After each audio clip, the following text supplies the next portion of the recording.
Now I'd like to talk about some of the non-fishing things that I pack on these trips. And these are just as important as anything you might bring from a fishing tackle standpoint. And I want to start with sun protection because that is probably the biggest deal on these trips.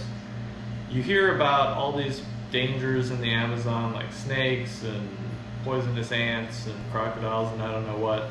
And no, those are real things, but they're not nearly as big of a danger as the sun and dehydration. So you need to come prepared for that. And so that's one of the first things I think about when I pack for a jungle trip. And it starts with covering as much of your skin as you can. So I'm always wearing these long sleeve, lightweight shirts, maybe with a hood as well, like this one. This one's from Pelagic. There's a number of companies that make different outfits like this. So you always want to cover as much of your skin as you can. I also like bringing one of these neck buffs because you can cover your neck, cover your ears, cover your nose. Keeps the sun off you. It also keeps bugs off you, which is nice. So I always have at least 2 of these on every trip. For the few parts that I can't cover, I will use sunscreen. And I like these sunscreen sticks because you don't have to worry about them leaking in your bag and they're very lightweight. A lot of these trips there's a small weight limit because you're on a float plane. And so this allows you to have a lot of protection but not use up much of your weight. From a dehydration standpoint, I really like to use these rehydration salts. These are made by Drip Drop. There's several companies that make them. And you just add them to your water as you're drinking and it helps keep you hydrated. It does make a big difference versus just drinking water on its own. After sun protection, the next thing I think about is bug protection. Some parts of the Amazon, the blackwater places, in the dry season you might not see any bugs.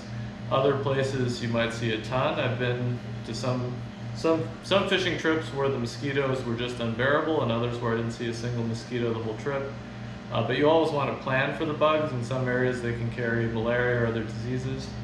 So I like to use some kind of DEET-based repellent. DEET is the strongest repellent and it works the best. Unfortunately, it's not all that good for your skin, so you don't want to be wearing it all the time, but 1 week on one of these trips I think it's fine. They also have these wipes which are very lightweight and you don't have to worry about them opening up in your luggage, which is nice. So I bring some of this.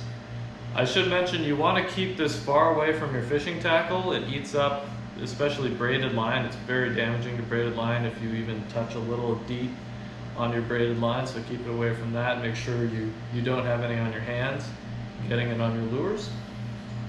The next thing I like to bring, which I don't see a lot of people bringing, is some sort of satellite communication device. This one is made by Zoleo and it allows you to text to people back home.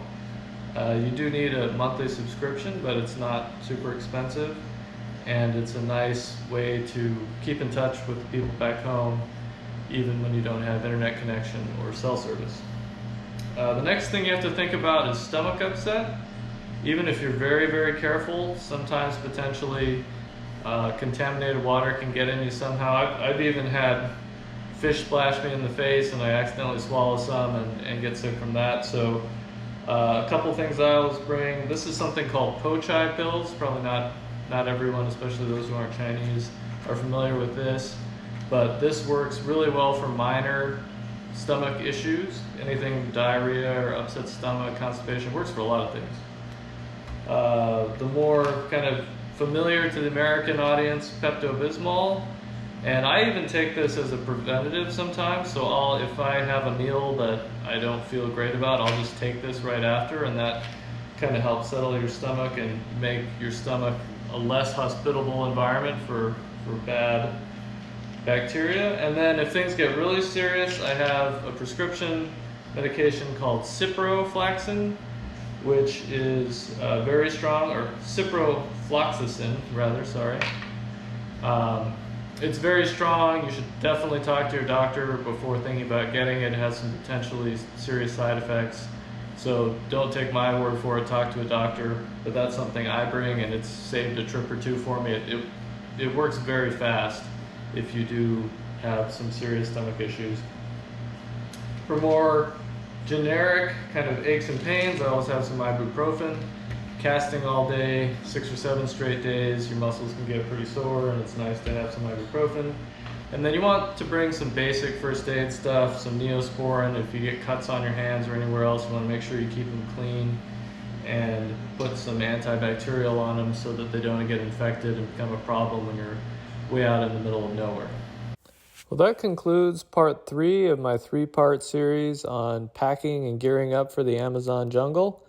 I hope you enjoyed it and hope you're able to find something useful for your next adventure.